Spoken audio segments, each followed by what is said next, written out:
मेरे गुरुदेव की महिमा बड़ी अद्भुत निराली है।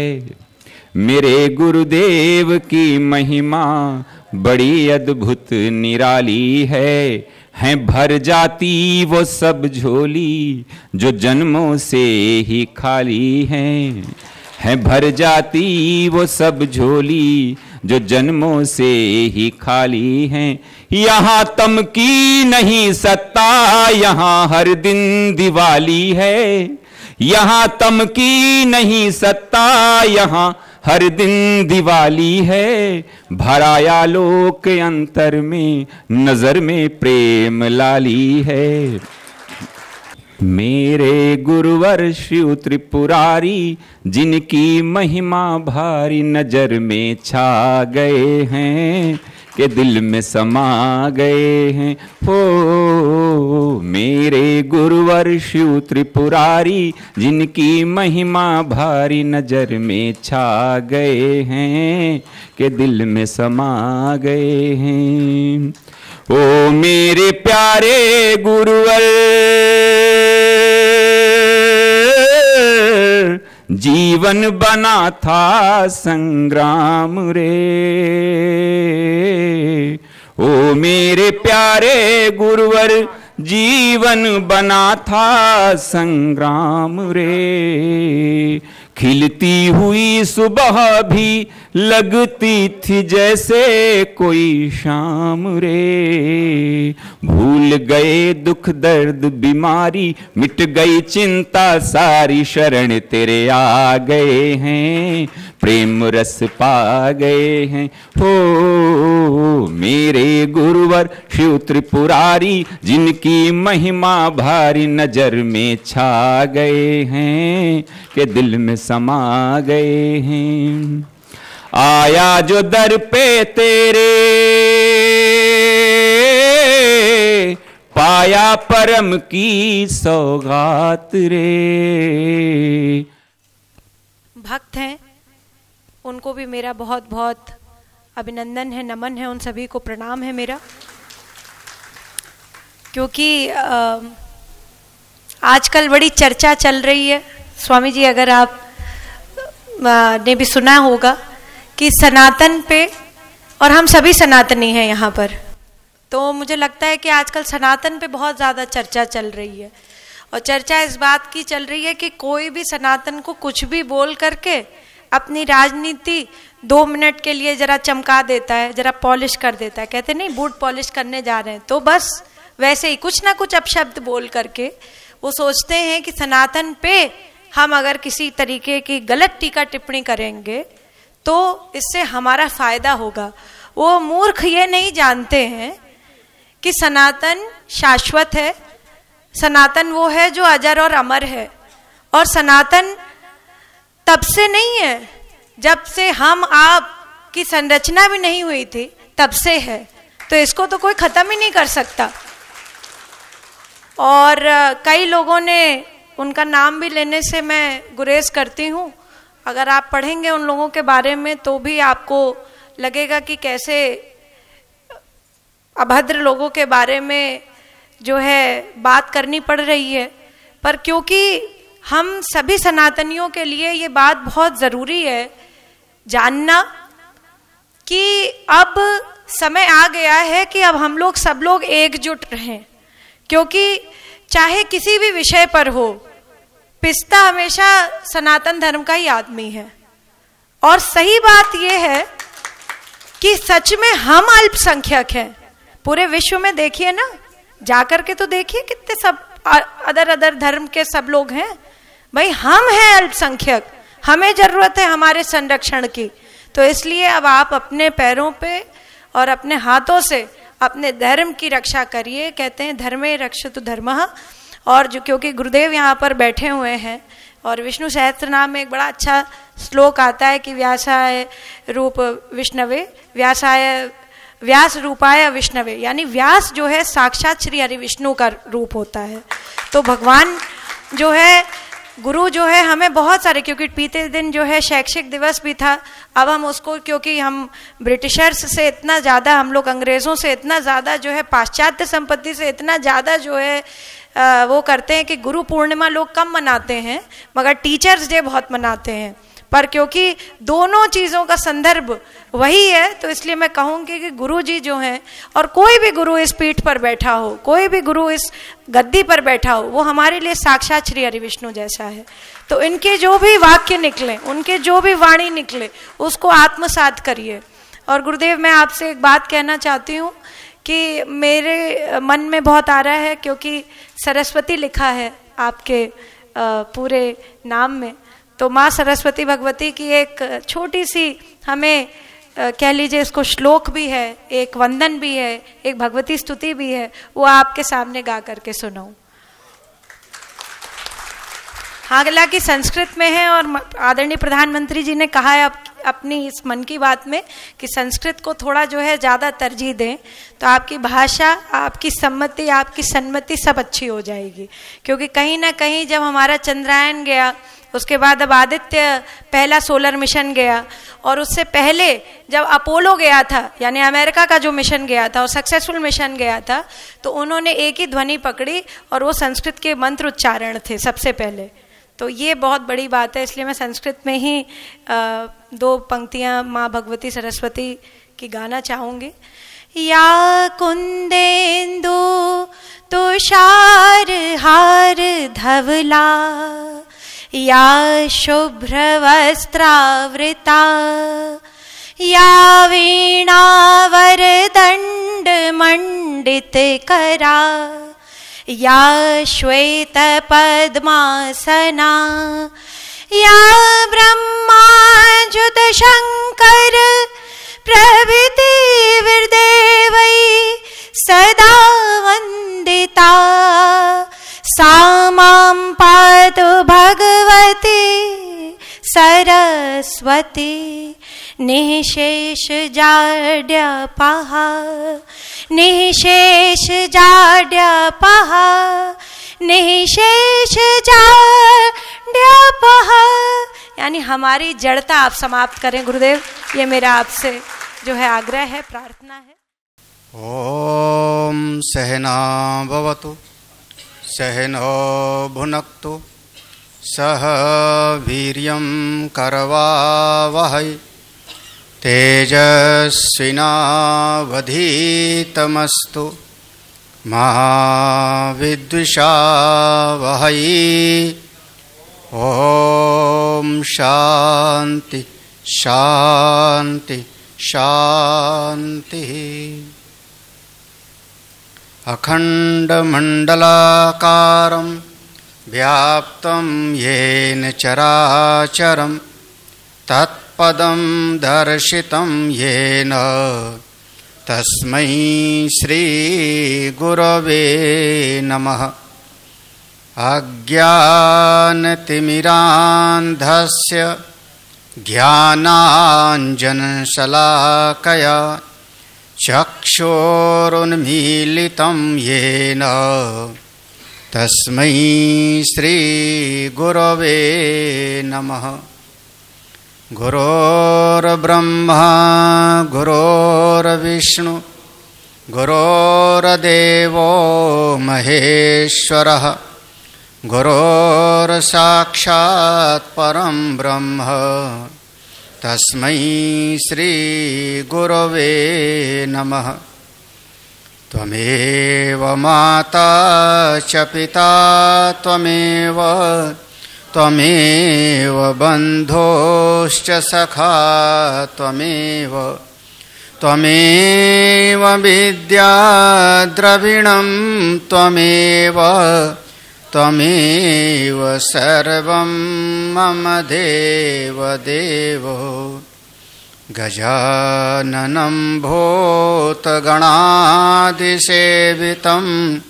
कपित्थजम्बोफलचारुभक्षणम् उमासुतं शोकविनाशनं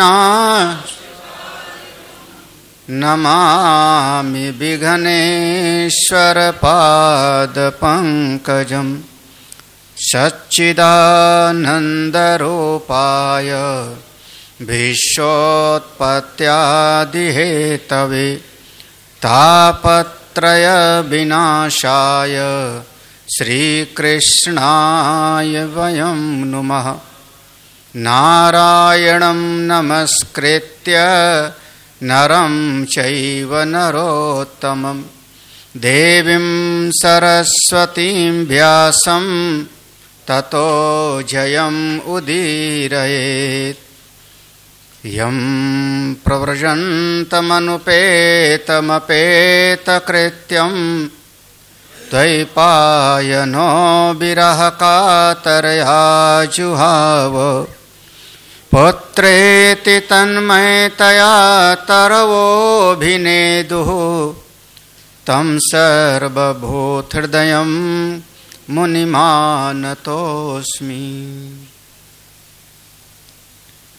श्रीबादरायण उवाच कृत्वा दैत्यवधं कृष्णशरामो यदुभिर्वृतः भुवो अवतार्यद्भारं जभिष्ठं जनयन् कलिम्। सभी भगवान के भक्त लोग, सभी आयोजक परिवार, आलोक जी का परिवार, अपर्णा जी, सभी संतजन,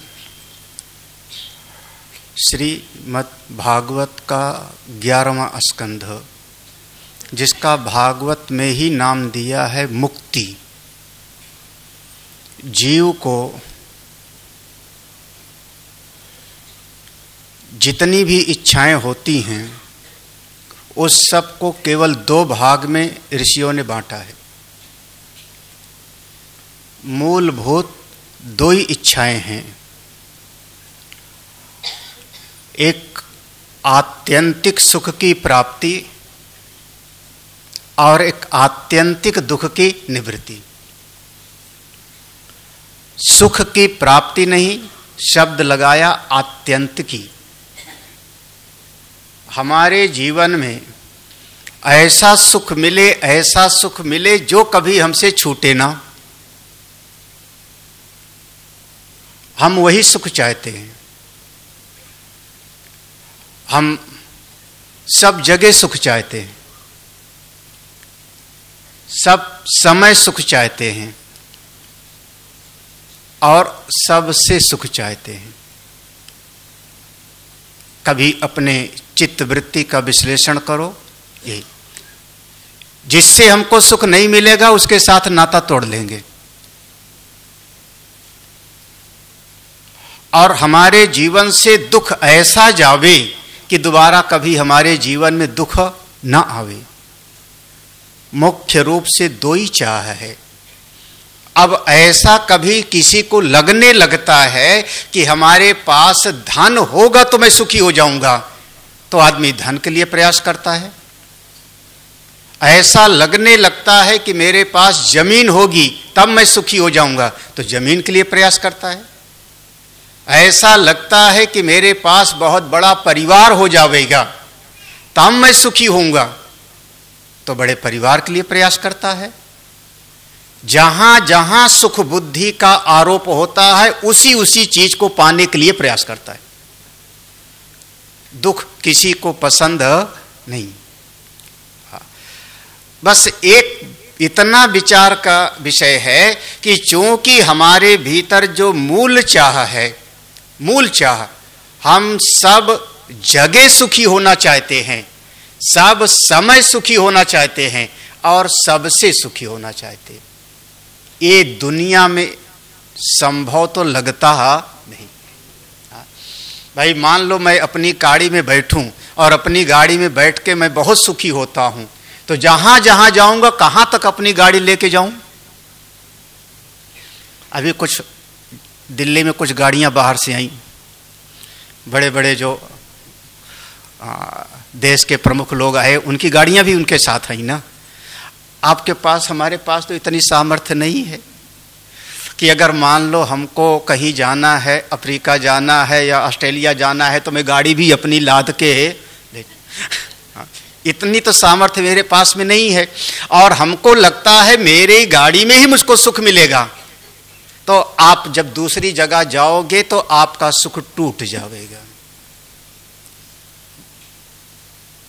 आपको ऐसा लगता है कि हमको सब समय सुख मिले, लेकिन आज तक एक भी आप एग्जाम्पल नहीं दे सकते हो कि जो सब समय सुखी हुआ हो। हम यही चाहते हैं, आज भी हम सुखी हैं, कल भी सुखी रहें, परसों भी सुखी रहे। इसीलिए आदमी दुनिया भर का प्रपंच करता है, न जाने क्या क्या करता है, और समय बदलते बिल्कुल देर नहीं लगती।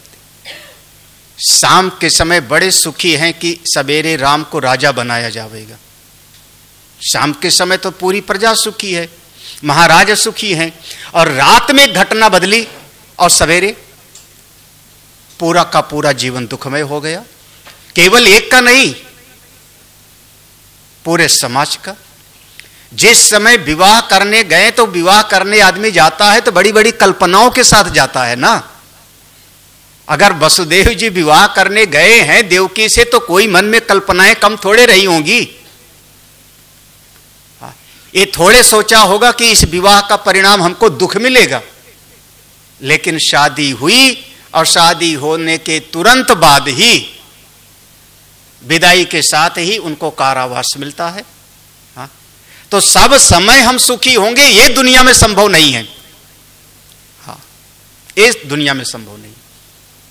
अच्छा, और तीसरा, सबसे सुखी हो, ये भी हमको तो संभव हो। सब समय सुखी हो, सब से सुखी हो। और सबसे क्या, एक वस्तु खरीद के ले आओ, आप सुख के लिए खरीद के लाए थे और कल वो बिगड़ गई। कोई भी चीज खरीद के लाए, आप अपने सुख के लिए खरीद के लाए और दूसरे दिन खराब हो गई, अब आप कस्टमर केयर को फोन करते रहो, बुलाते रहो कंपनी वालों को, क्या हुआ, एसी खरीद के ले आए, लगाए और एसी काम ही करना बंद कर दिया। ये हमारी कुटिया का हाल है। हाँ, वो हमारा अनुराग जो है लगा रहता है बेचारा जो है। अब एक एक चीज लेते आओ और खराब हो जाता है, तो हम तो उसको हर चीज से सुख चाहते हैं ना। और इस जगत में हर चीज आपके अनुकूल बनी रहे, ऐसा संभव नहीं। अभी हम बंबई में थे, हमारे एक भगत, लखनऊ से ही भगत हमसे मिलने गए बंबई में, एक दिन रुके। जब हमारे पास गए तो बिल्कुल बाल बिल्कुल शुद्ध सात्विक बाल थे। सात्विक बाल समझ रहे होंगे, बिल्कुल सात्विक बाल। हमको बड़ा अच्छा लगा, हमने कहा तुम बहुत अच्छे हैं। महाराज दूसरे दिन वो आए तो पूरा का पूरा वो काले। अभी भी बैठे यहाँ सुन रहे हैं, यहाँ बैठे पूरा काले। तो मैंने एक बार तो पहचाना ही नहीं। मैंने कहा क्या हो गया तुमको? हाँ? बोले अब यहाँ से जाना है, शायद उनकी मैडम भी हैं बैठी यहाँ। हाँ?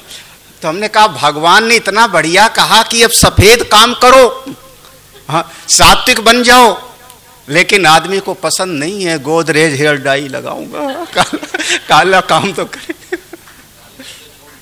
हाँ, अब हमको अपने सफेद बाल अच्छे नहीं लग रहे हैं। आप कल्पना करो, हम एक वस्त्र खरीद के लाए और दूसरे दिन उसी वस्त्र से हमको दुख मिलने लगता है। तो सबसे सुख मिले इस दुनिया में तो संभव है। कोई ऐसी चीज समझो, कोई ऐसी चीज जो सब जगह हमारे साथ होवे, सब समय मेरे साथ होवे और सबसे वो मिल जावे। समझ लेना कि वो चीज अगर आपको मिल गई तो आपकी ये मूलभूत इच्छा पूरी हो सकती। हाँ, भाव समझना, मैं कलकत्ता जाऊं तो, बंबई जाऊं तो वो चीज मेरे पास रहे, इस लोक में रहूं तो परलोक जाऊं तो वो चीज मेरे पास रहे, कल थी आज भी रहे, और जो चीज से मैं सुखी हो रहा हूं वो सब में मिल जावे। आप समझना, तब ये संभव है। अन्यथा इस जगत में चाहे जितना आप प्रयास कर लो, चाहे जितना मेहनत कर लो, लेकिन इस जगत में आपकी मूल इच्छा पूरी होगी नहीं, और मूल इच्छा पूरी नहीं होगी तो वो इच्छा के कारण जन्म मृत्यु का चक्र लगा रहेगा। जन्मोगे, मरोगे, पुनः पुनः आपको जीवन में तकलीफ होगी। एक ऋषि ने यही बात कही, एक ऐसी सत्ता है यौ वै भूमा तत्सुखम नात्यल्पे सुखम अस्ति, यौ वै भूमा, एक ऐसा तत्व है जो सब जगह है, सब समय है और सब में है, उसी को हम कहते हैं आत्मा, उसी का नाम है आत्मा। दूसरी भाषा में आपको कहना हो तो हम कह देंगे उसी को हम कहते हैं ईश्वर, उसी को आप कह दो भगवान, उसी को कह दो परमात्मा। जब अपने शरीर के भीतर हमने देखा तब जो सत्ता है उसको हमने कहा आत्मा, लेकिन मेरे भीतर जो सत्ता है वही ब्रह्मांड की सत्ता है। जब ये बुद्धि में बात आ गई तो वही आत्मा है परमात्मा, समष्टि दृष्टि से उसी को हमने कहा परमात्मा। वो आपका साथ कभी नहीं छोड़ता, जहां जाओगे, जहां जाओगे आत्मा साथ रहेगी कि नहीं? वो जामुन के पेड़ पे तो रख के नहीं जाओगे। एक को कहानी थी, बचपन में पढ़ी थी, वो मगरमच्छ और उसका बंदर वाली कहानी थी, वो कलेजा खाने वाली बात। हाँ, तो बंदर बेचारे ने कहा मैंने कलेजा वहां छुपा दिया है, ऐसा कोई कहानी थी बचपन में। आत्मा तो छोड़ के नहीं जाओगे कहीं, जहां जाओगे आपकी आत्मा साथ है, सब समय वो आपका साथ है। और जो मेरी आत्मा है वही सबकी आत्मा है ना।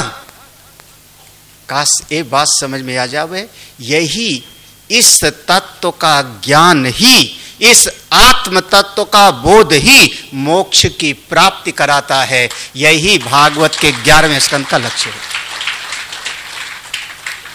यही हमारे वेदांत का, ब्रह्म विद्या का ये मूल प्रयोजन है। आपको यथार्थ कहूं, हृदय की बात, तो अगर हमारा भारतवर्ष जगत गुरु था तो इस ब्रह्म विद्या के कारण था, उपनिषद और गीता के ज्ञान के कारण था। बाकी कथानक तो जैसे हमारे यहाँ है, दूसरों के यहाँ भी वैसे कथानक हैं। पौराणिक कथाएं मेरे यहाँ पर हैं, उनके यहाँ दूसरी कथाएं हैं। लेकिन जो हमारी उपनिषद की ब्रह्म विद्या है महाराज, वो अकाट्य है, उसके कारण हम जगत गुरु थे। और हम आशावादी हैं, भगवान की ऐसी कृपा होगी हम फिर विश्व गुरु होवेंगे। आशावादी रहना है बिल्कुल। अरे ऐसे विचार करो ना, अभी अभी अपर्णा जी ने जैसे इशारा किया, किसी चीज को तोड़ना हो तो देर नहीं लगती। एक घर को तोड़ना हो तो आजकल एक नया नाम चला हुआ है, हाँ, समझ ही गए आप लोग, है ना। 2 घंटे में तोड़ ताड़ के साफ कर दोगे। किसी घर को तोड़ना हो 2 घंटे में बराबर, और उसी घर को बनाना हो तो, हाँ, उसी घर को बनाना हो तो सालों साल लगेगा ना। निर्माण में समय लगता है और तोड़ने में समय नहीं लगता। हमारे सनातन धर्म को हजारों साल से तोड़ा है लोगों ने। एक नाम ही पढ़ाया जाता था इतिहास में, गुलाम वंश।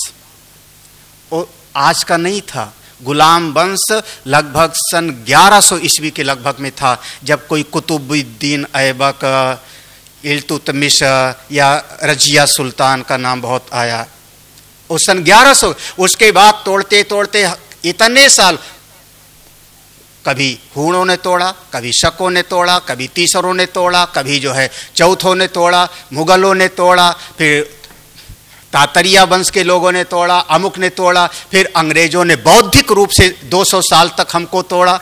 जब 1000 साल तक हमको तोड़ा और फिर भी हम नहीं मिटे, तो ये एक चूहिया के गुर्राने से क्या फर्क पड़ता है?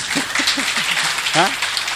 तो हाँ, हजारों साल तक हमको तोड़ा। अरे हमारे लिए तो कहावत बन गई ना, कहावत बन गई, मार मार के कुछ बनाया जाता था। हाँ, एक कहावत बन गई थी। हम लोगों ने शिखा सूत्र पर जजिया टैक्स दिया, फिर भी नहीं मिटे। तो इतना समय तोड़ा गया है, तो अभी तो आज़ादी मिले 60-70 साल हुए हैं भैया, हजारों साल। मैंने कहा विध्वंस में समय नहीं लगता, निर्माण में समय लगता। और अपना ग्राफ देखें तो हमारे सनातन धर्म का ग्राफ ऊपर जा रहा है, ऊपर जा रहा है, घबराने की बात नहीं है। और किसी समय में जब हमारे समाज में बहुत सारा ऐसी परिस्थितियां थीं, कुमारिल भट्ट नाम के महापुरुष पैदा हुए, वेदों के पूर्व मीमांसा का उद्धार किया उन्होंने, कर्म कांड का, और पूरी जमीन तैयार कर दिया कुमारिल भट्ट ने।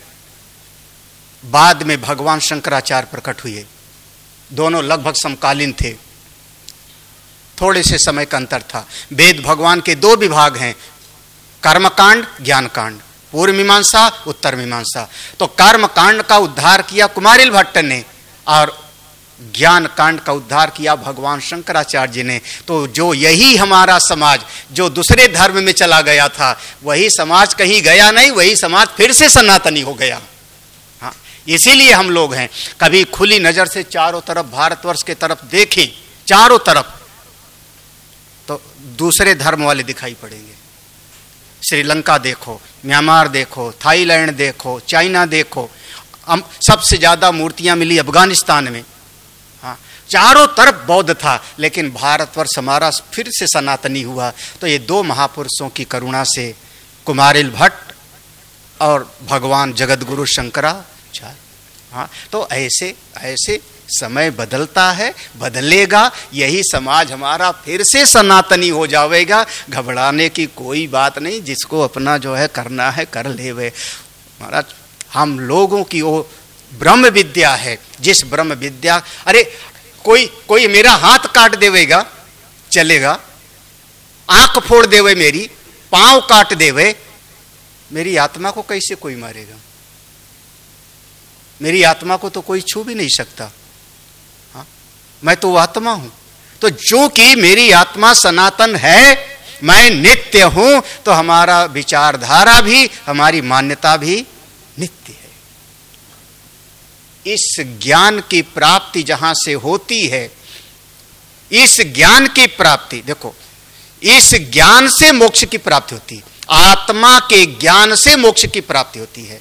उपनिषद का एक मंत्र है, आज आपने श्लोक बोला तो मैं बोल देता हूं।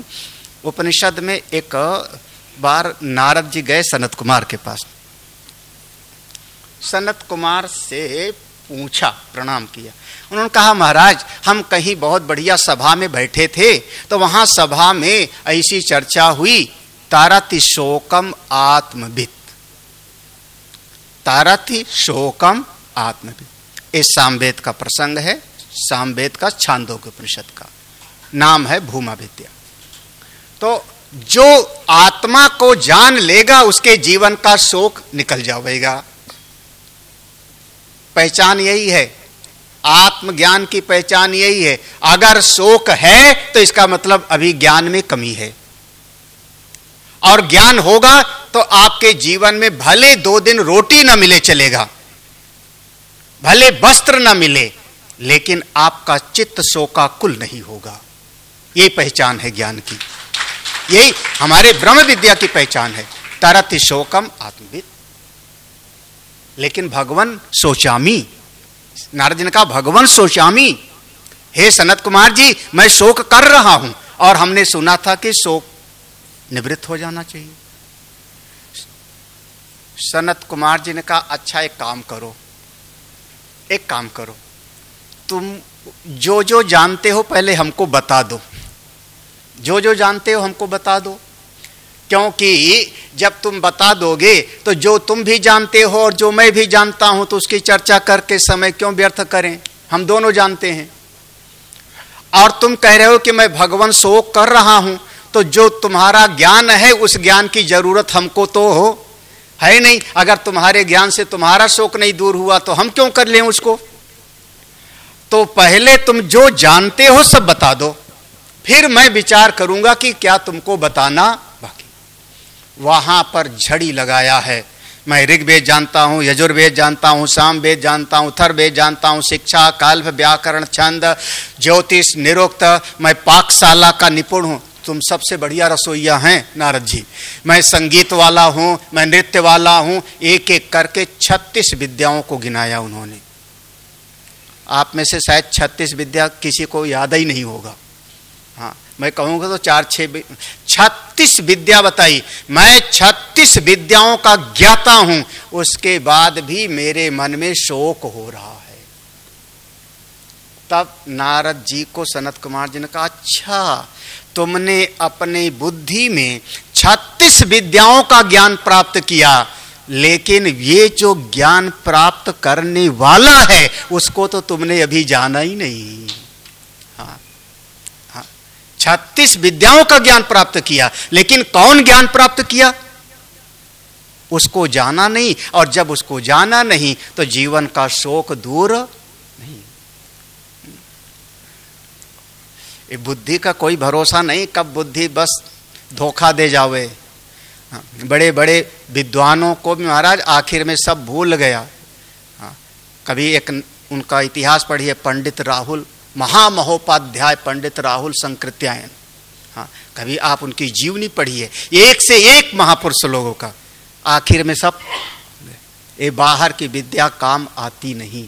तो आत्मज्ञान, वही आत्मा के ज्ञान से शोक की निवृत्ति होती। नारद जी को सनत कुमार ने उपदेश दिया।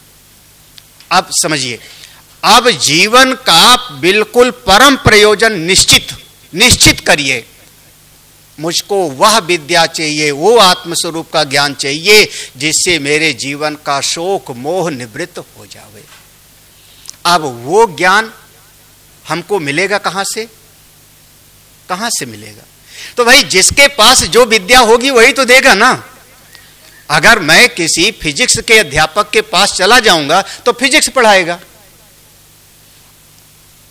अगर मैं इतिहास के विद्यार्थी अध्यापक के पास चला जाऊं और उससे मैं कहूं कि चलो आप हमको बायो पढ़ाओ, तो वो कैसे पढ़ावेगा? जिसके पास जो होता है वही वो दे सकता है।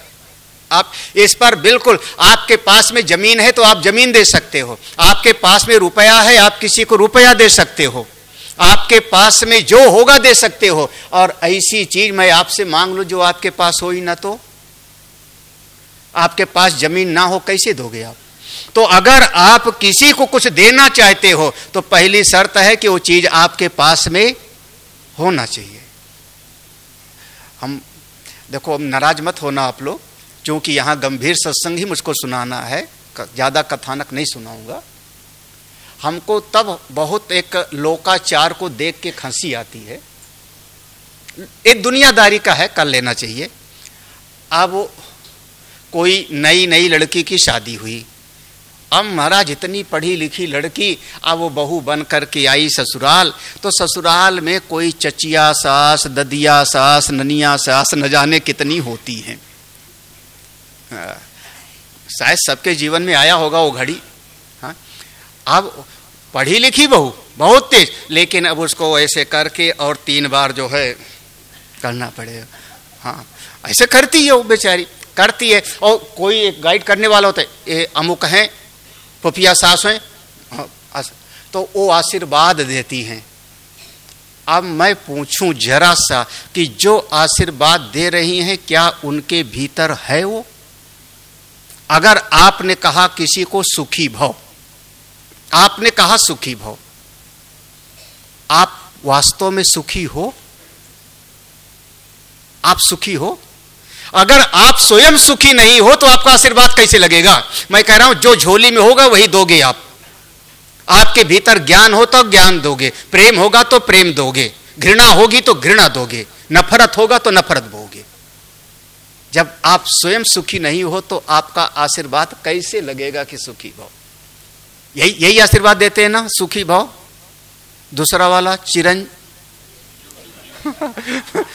जुग जुग चिरंज। हाँ, और खुद हम पूछे, आप जो आप आशीर्वाद दे रहे हो चिरंजीवी, आप चिरंजीवी हो क्या? खुद हो? जब तुम ही नहीं हो तो चिरंजीवी का आशीर्वाद लगने वाला कहां से है? तो ये ज्ञान, अगर आत्मा का ज्ञान चाहिए तो हमको उस आचार की शरण चाहिए जो आत्मज्ञानी हो, जो आत्मज्ञानी हो। और ये ईश्वर की बहुत बड़ी कृपा हो तब ये संयोग होता है। तत्र तम बुद्धि संयोगम लभते पौर्व, बहुत बड़ी ईश्वर की कृपा हो। लगभग ऐसे समझो ना, कई बार भाई देखो, हमारी बुद्धि जैसी है, हमारी विचारधारा जैसी है, उसी के अनुरूप अगर हमको आचार मिल जाते हैं तो उनकी बात हृदय में बैठती है। हमारी विचारधारा के जरा सा विपरीत कोई आचार मिल जाए, अब मान लो कोई ऐसा आदमी हो कि जिसको रोज योगा करने का बड़ा अच्छा लगता हो, पार्क में जाता है, खूब योगा करता है, कपालभाति, अब उसको आप बिठा के वेदांत सुनाओ, बड़ा मुश्किल होगा। रामदेव जी के पास ले जाओ तो उनका अच्छा लगे। अब कोई ऐसा है कि जिसको बिना अग्निहोत्र किए मजा नहीं आता, बिना अग्नि में आहुति दिए उसको अच्छा नहीं लगता, तो उसको कोई और संस्था है कर्मकांड वाली, वो अच्छा लगे। एक ऐसा विद्वान देखो जिसकी बुद्धि बहुत जमी हुई है, विदेशी आदमी हमारे भारतवर्ष में आता है, सब छोड़ के आता है, वहां से विदेश का सारा सेटअप छोड़ के आता है, यहां ढूंढता है कोई महात्मा मिल जाए। वो पहुंचता है नैनीताल के पास, हाँ, सिद्ध महापुरुष हैं वहां पर। हमने 10 साल कथा सुनाई हनुमान सेतु पर, 15 साल लगातार, सिद्ध महापुरुष। हाँ, लेकिन अब वो बुद्धि वाला नहीं, उनको तो हनुमान जी की सिद्धि थी, वो तो सिद्ध महापुरुष थे। चमत्कार है वहां पे, चमत्कार है। वो जो बाहर से आया है उसकी बुद्धि बड़ी तेज है, तर्क वितर्क वाली है। उस तर्क वितर्क वाली बुद्धि को अब चमत्कार वाला जो है कैसे संतुष्ट करेगा?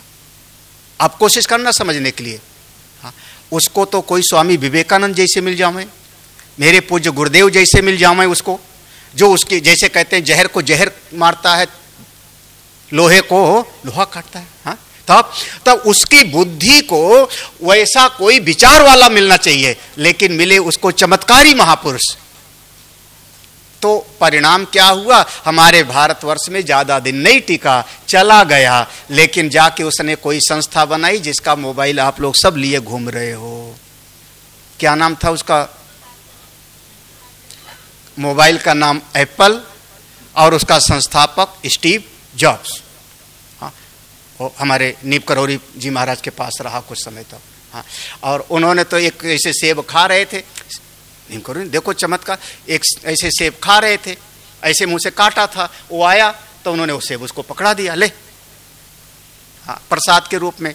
अब वो ले लिया। अब जो भी रहा कुछ समय तक वहां रहा, उसके बाद विदेश गया, उसने वही अपना लोगो बनाया।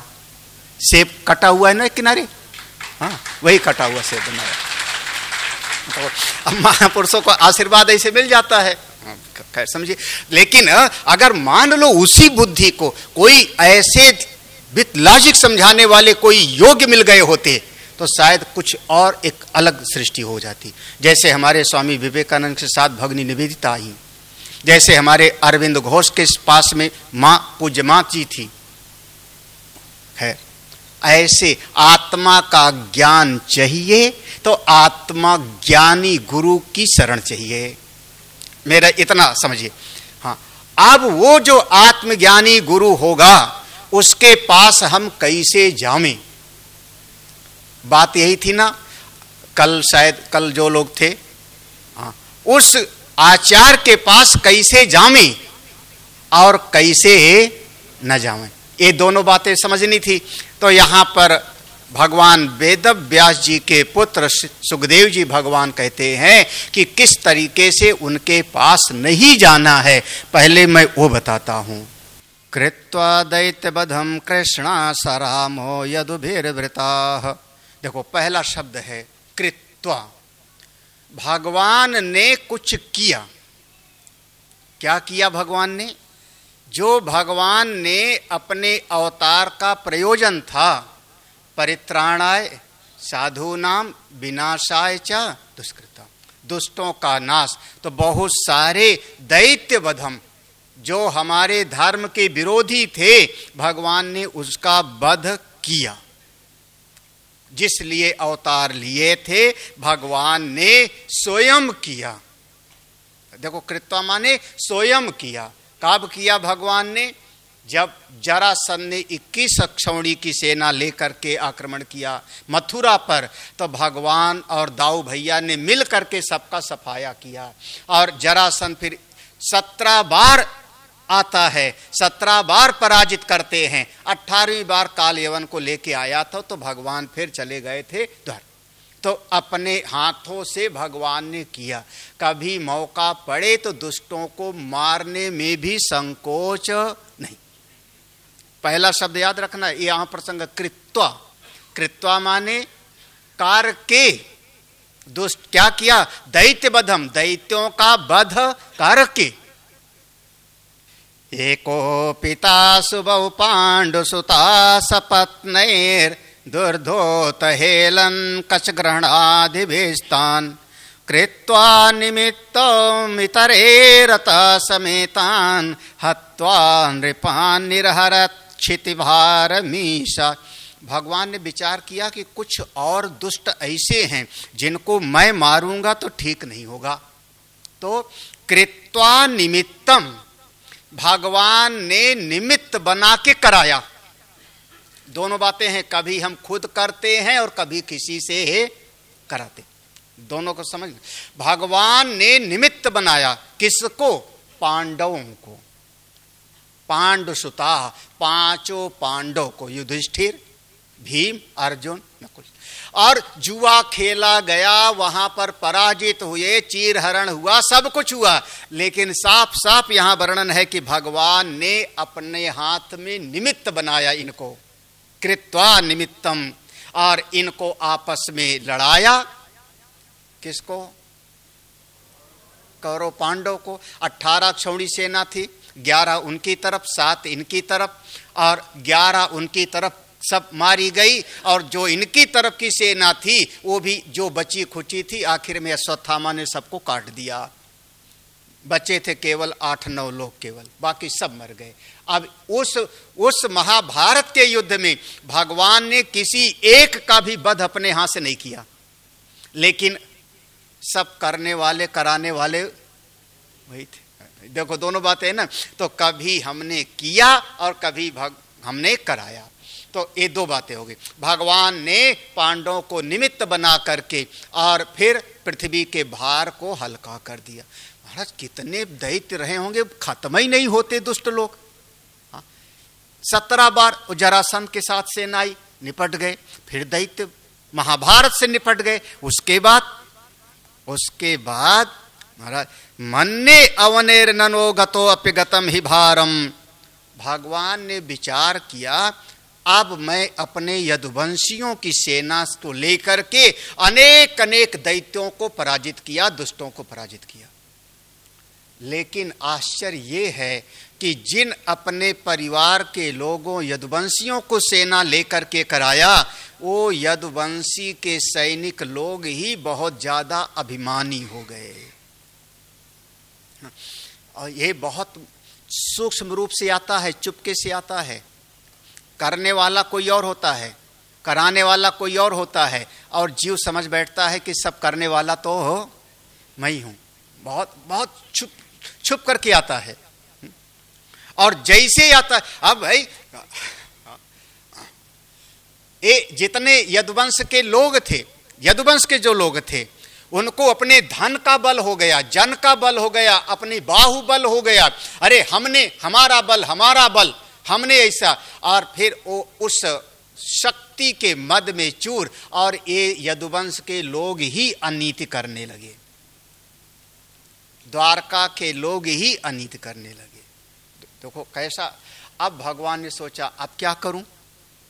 हाँ देखो, अब दो जरूरत थी तो हमने मारा, फिर जरूरत थी तो दुष्टों को मरवाने के लिए हमने कोई निमित्त बना के करवाया, लेकिन अब ये मेरे अपने ही परिवार वाले बढ़ गए, और फिर अब इनको कैसे मारूं मैं, ये तो मेरे अपने परिवार के हैं।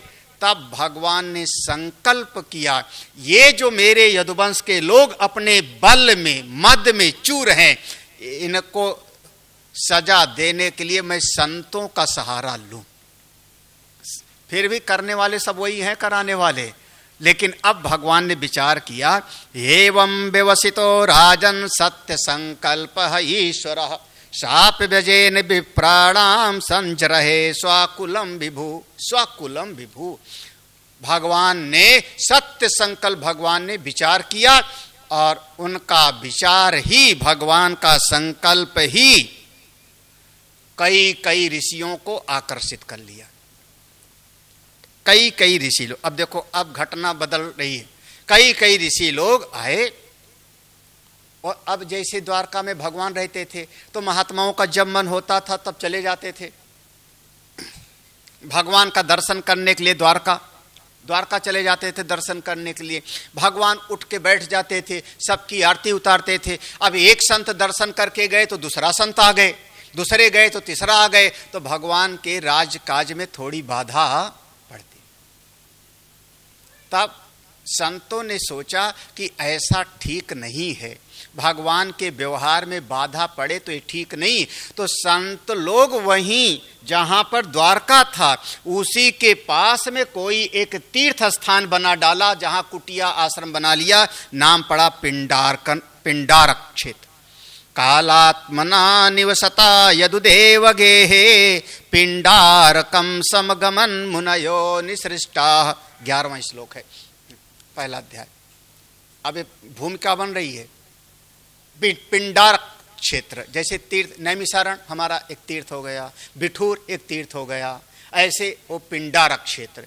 तो संत लोग आते थे भगवान से द्वारका में मिल करके पिंडारक में आके रुकते थे, द्वारका में रुकते फिर नहीं थे। एक घटना होने लगी।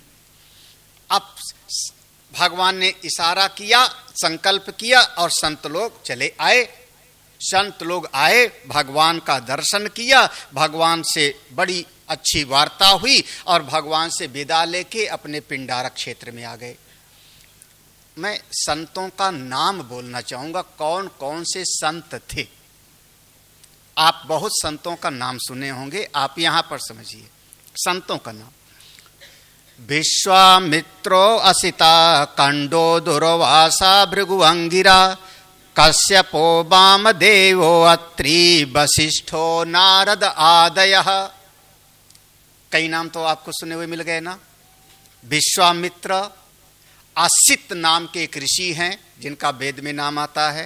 कांडो ऋषि, जिन्होंने शकुंतला का पालन पोषण किया, जिनके पुत्र का नाम भरत था, कांडो ऋषि। दुर्वासा, ये बताने की जरूरत नहीं है, ना देखा हो तो बैठा हो दुर्वासा भी, डर के रहना। हमको लोग ऐसा कहते हैं, आपको दुर्वासा लगता हूं कहीं से।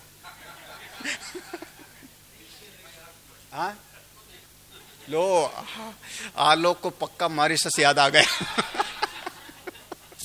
कह रहे लगते नहीं लेकिन है, पता नहीं, तो इसका मतलब कभी वो भुक्त भोगी होगा। तो अब बताओ दुर्वासा। भृगु ऋषि के नाम सुना है कभी?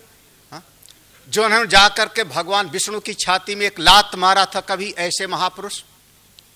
अंगिरा ऋषि, महाराज एक से एक महापुरुष। कश्यप ऋषि, कश्यप ऋषि की सब संतान है, देवता भी और दैत्य भी। देखो वामदेव ऋषि, वामदेव ऋषि का वेद में नाम आता है। एक गर्भ में ही ज्ञानी हो गए थे वामदेव ऋषि। गर्भ में बोलते हम मनुर अभवत, मैं ही मनु हूं, मैं ही सूर्य हूं, मैं ही चंद्र हूं, क्योंकि मैं आत्मा हूं। ऐसे वामदेव ऋषि वहां पर आए। अत्रि ऋषि आए हैं। अत्रि का नाम, अनसुईया का नाम सबने सुना होगा। अनसुईया के पति का नाम अत्रि, अत्रि ऋषि। वशिष्ठ ऋषि, बताने की जरूरत नहीं है। नारद, कुछ बताना है? हाँ। और इतने महात्मा, देखो कितने महात्माओं का नाम लिया और अभी भी संतोष नहीं हुआ, तो अंत में कह दिया आदयः, आदि आदि।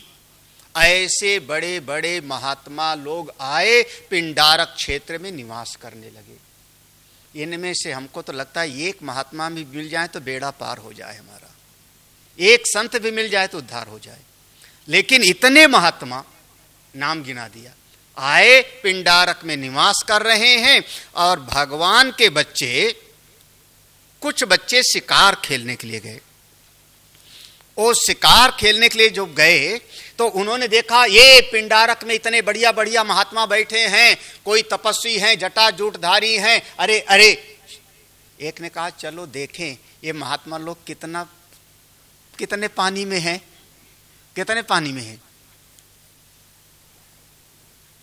अब उन्होंने कहा हाँ चलो चलो चल करके देखते, चलो पता करते हैं, परीक्षा लेते हैं। कैसे परीक्षा लेंगे? तो जाम्बवंती के पुत्र थे जिनका नाम था सांब। ते वेशयित्वा स्त्री वेशयी सांबम जाम्बवती सुतम ऐसा पृच्छति हो विप्रा अंतर्वत निशितेक्षण। देखो, अब कभी आप समय का विचार करना तो बहुत बढ़िया तरीके से चिंतन कर लेना। भगवान के जीवन का काल, भगवान के जीवन के आखिरी समय की घटनाएं हैं, आखिरी समय की घटनाएं हैं। और भगवान की लीला 125 साल यहां पर हुई है धरा पे। तो भगवान की अगर 100 साल की आयु होगी तो उनके बेटे की भी आयु कितनी होगी? 10-15 साल का बच्चा थोड़े होगा। हाँ, अपने आप सोच लो। तो कोई बहुत बच्चा नहीं था, क्योंकि भगवान की ही पत्नी है रुक्मिणी, सत्यभामा, जाम्बवंती, और जाम्बवंती का पुत्र है सांब। इसका विवाह हो गया था दुर्योधन की कन्या लक्ष्मणा के साथ में। इसका वर्णन है महाभारत युद्ध के पहले। तो कितना बच्चा था क्या ये? हाँ, लेकिन विनाश काले, देखो हाँ कितना सही कहावत है। समय खराब होता है। हम लोग गांव में कहते थे जाको दारुण दुख दीना तासो अकल पहले ही हर ली। हाँ, अच्छा ये सबको याद है क्या? हाँ। अब वो जाम्बवंती का बेटा सांब ये भी सबके साथ में था, लेकिन थोड़ा जाम्बवंती का सुत जो सांब था दुबला पतला था, मोटा तगड़ा नहीं था। आयु के साथ अगर शरीर भारी हो जाएगा तो थोड़ा अलग हो जाता है। दुबला पतला था, दुबला पतला था। तो फिर सबने कहा कि तुमको कपड़े पहना देते हैं। सांब को साड़ी पहना दिया, पेट की जगह पर कुछ लगा दिया। पहले हम पढ़ते थे तो हमको उतना जमता नहीं था, कैसे पेट की जगह पे कपड़ा लगा के कैसे समझ में आ जाएगा। तो एक पिक्चर बनी थी, विद्या बालन की हीरोइन थी, नकली गर्भवती थी वो पूरा। कौन कौन देखा था? बीके सिंह कहाँ चले गए आज पिक्चर वाले? इन्होंने हमको बताया था। कौन सी पिक्चर थी वो? कहानी। अच्छा, अरे वाह वाह, सब एक से एक लोग वहां बैठे हो। हाँ। तो अब वो ऐसे वो पेट की जगह पर कुछ लगा दिया कपड़े, ऊपर से साड़ी पहना दिया। और तब लेकिन चाल से पता लग जाएगी ना कौन है। तो सब बच्चे जितने थे उनका देखो, जल्दी जल्दी मत चलना, जल्दी जल्दी मत चलना। चेहरे से घूंघट काट दिया। हाँ, चेहरे से, क्योंकि चेहरे से पता, चेहरे से घूंघट। इतनी अकल अगर भगवान को पाने के लिए करते तो हाँ, अकल कितनी लगाई। फिर कहा आवाज से पता लग जाएगा, पुरुष की आवाज की स्त्री की आवाज। तो जितने और साथ में थे उन्होंने कहा बोलना ही मत, बिल्कुल हम पूछने का काम हम लोग कर लेंगे, बस तुम बोलना मत। अब उस सांब को साड़ी पहनाई, पेट की जगह पर थोड़ा बड़ा कर दिया, घूंघट कड़वा दिया। चुपके से दो बच्चों ने हाथ पकड़ा, धीरे धीरे चलाते चलाते लेके आए। और आकर के ऐसा पृच्छति ओ विप्राहा, वो सारे महात्माओं को आकर के उन्होंने दूर ही से प्रणाम किया। महाराज हरिओम हरिओम, ओम नमो नारायण। सब संतों ने देखा। संत का नाम मैंने बता दिया था, इसीलिए कैसे कैसे संत थे। हाँ। और ये भगवान के बच्चे आदि हैं, सब यदुवंश के लोग, लेकिन अकल खराब। जब सामने गए तो उन्होंने कहा अंतर्वत्नी, हे महात्मा लोग, ये स्त्री गर्भवती है, गर्भवती है।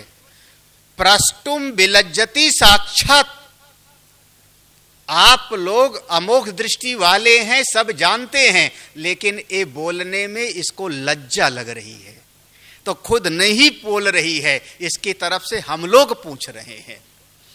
प्रष्टुम विलज्जति साक्षात प्रसोष्यन्ति पुत्र कामा, ये बेटा चाहती है, पुत्र कामा ये बेटा चाहती है, लेकिन खुद नहीं पूछ रही है। महाराज आप लोग बताइए, किम स्वित सज्जनयिष्यति। हाँ, अच्छा लोगों के पास किताब है। कई लोग किताब लेके बैठे हैं, स्वामी जी कहाँ से पढ़ा रहे हैं, सही कि गलत, पढ़ो पढ़ो पढ़ो, ठीक है अच्छा है, 16-15वां श्लोक देख लेना। हाँ, एक एक शब्द पर अगर पढ़े तो कितना आनंद आता है। हाँ, प्रशोष्यंती, एक बेटा चाहती पुत्र का मां, बेटा चाहती है, पूछने में इसको शर्म लग रही, आप तो महाराज। हाँ, आजकल भी ऐसा देखते हैं एक्सरे वाले, उसमें अल्ट्रासाउंड वाले, लेकिन कानूनन जुर्म है। हाँ, लेकिन डॉक्टर तो जान ही लेगा। बताना जुर्म है कि देखना? बताना जुर्म है ना। और के सभी देशों में जुर्म नहीं है। हाँ, ये मत समझ लेना कि ये कानून हमारे भारतवर्ष में है। ऐसी भी देश हैं जहां पर बताना कोई जुर्म नहीं है। अब देखो, तो जैसे आप बताइए, ये बेटा होगा कि बेटी? एवं प्रलब्धा मुनया तानुचु कुपिता नृप। अरे सुखदेव जी कहते हैं, परीक्षित क्या कहा जाए इन लोगों का। जब इस प्रकार से इन लोगों ने संतों से पूछा तो ये लोग सोचते थे कि अब महात्मा लोग जो भी कहेंगे उसी में फंसेंगे ना। अगर इन्होंने कहा बेटा तो भी झूठ, अगर बेटी तो भी झूठ, मतलब महात्माओं को झूठा सिद्ध करना है। भैया आपको सही सही कहूं तो संत और भगवंत की परीक्षा नहीं ली जाती। अथर्ववेद के मुंडक उपनिषद में लिखा है कि परीक्ष लोकान कर्मचितान।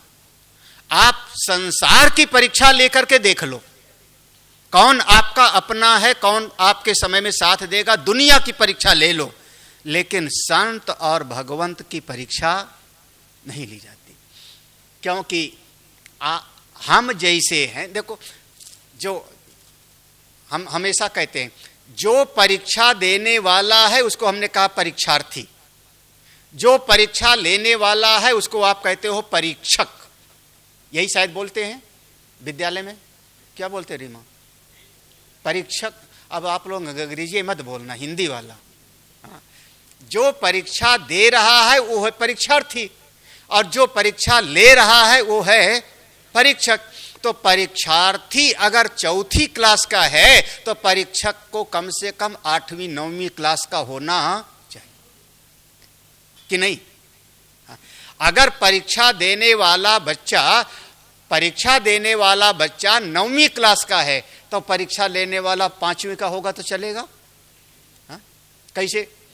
तो मतलब जो परीक्षा लेने वाला है वो इस देने वाले से थोड़ा ज्यादा ज्ञानी होवे ना। तो अगर कोई ऐसा कहता है कि मैंने आज संत की परीक्षा लेके जान लिया, संत की परीक्षा लेके मैंने समझ लिया, इसका मतलब ये हुआ कि आप उस संत से अपनी बुद्धि को थोड़ा ज्यादा समझ कि नहीं? क्योंकि आपने परीक्षा लेके जान लिया ना। अगर आपने परीक्षा ले लिया यानी संत की बुद्धि छोटी और अपनी बुद्धि, मेरी बुद्धि बड़ी, तो उस संत से कैसे ज्ञान मिलेगा? हम कभी इससे सहमत नहीं है। एक दोहा बहुत चलता है, पानी पियो छान के गुरु करो। अरे पागल हो, जिसको जान लोगे, गुरु वो होता है जो कभी आपको जानने में आएगा ही नहीं। और जो आपके जानने के अंतर्गत आ जावे ना, वो फिर गुरु होने लायक नहीं है। और फिर एक विद्वान होगा, विश्वविद्यालय का प्रोफेसर होगा, कैसे जानोगे? कैसे जानोगे? नारद जी को कैसे जानोगे? एक क्षण में लगता है वो लड़ाई करा रहे हैं, अगले क्षण में वो वैकुंठ में बैठे हैं जहां भगवान उनकी पूजा कर रहे हैं। नारद ज्ञानी है कि अज्ञानी? ज्ञानी है और लड़ाई झगड़ा करा रहे हैं, चुगली कर रहे हैं। हाँ देखो, एक क्षण में एक कर रहे हैं और एक क्षण में भगवान भी उनको पूजा कर रहे हैं। तब तो आप, जो साधक है वो गुरु की परीक्षा नहीं ले सकता, संभव नहीं है। और परीक्षा लोगे तो जिस गुरु की आप परीक्षा लेके जान लोगे, पक्का समझ लेना उस गुरु से अब आपको ज्ञानवान मिलने वाला नहीं। भैया एक महात्मा जी बैठे थे, ये बहुत प्रसिद्ध कहानी हमको याद आ जाती है जब ये प्रसंग सुन। एक गांव का बच्चा, उसने सोचा आज महात्मा जी को फंसाएं। कैसे फंसाएं? तो उसने एक कबूतर पकड़ा, कबूतर पाला था, एक कबूतर पकड़ा और ऐसे चादर ओढ़ी और चादर में कबूतर ले लिया और उसने कहा अब महात्मा के पास जाके पूछते हैं, बताओ महाराज मेरे हाथ में क्या है, आप तो अंतर्यामी हो। अब महात्मा जी को फंसाएंगे। फिर उसने सोचा अगर महात्मा जी ने बता दिया कि हमारे हाथ में कोई जीव है तो मैं पूछूंगा कौन सा है, कौन सा है। और मान लो महात्मा जी ने यह भी बता दिया कि कबूतर है तो मैं पूछूंगा जिंदा है कि मुर्दा। अच्छा, अगर महात्मा जी ने कहा मुर्दा है तो मैं इसे जिंदा निकाल के दिखा दूंगा, झूठे। और अगर महात्मा जी ने कहा कि जिंदा है तो मैं अंदर अंदर उसको ऐसे ऐंठ दूंगा। महात्मा जी को तो आज झूठा सिद्ध करना ही है। देखें कितना पानी। आप वो लेके ऐसे पहुंचा, प्रणाम किया, महाराज आप तो अंतर्यामी हो, सर्वज्ञ हो, आप बताइए मेरे हाथ में क्या है। महाराज ने देखा, उन्होंने कहा ऐसे परीक्षा देने की तो जरूरत नहीं होती, हम बताएं कोई जरूरी नहीं, लेकिन चलो बता देते हैं।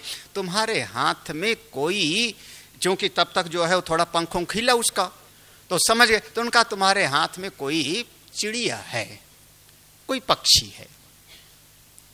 उसने कहा हाँ महाराज आप सिद्ध हो, बिल्कुल सिद्ध हो, जय हो आपकी। महाराज कौन सा पक्षी है? तब तक वो कुछ गूं से बोला, कबूतर की आवाज ऐसे अलग होती है, गुटर गूं जैसा, गूं से वो कुछ ऐसे धीरे से आवाज आई। महात्मा जी ने कहा अरे ये तो कबूतर है। अरे महाराज बिल्कुल सही, जय हो आपकी। महाराज बताओ फिर वो जो हाथ में है कबूतर जिंदा है कि मुर्दा? अब वो तैयार है उसकी गर्दन पे तैयार ही है।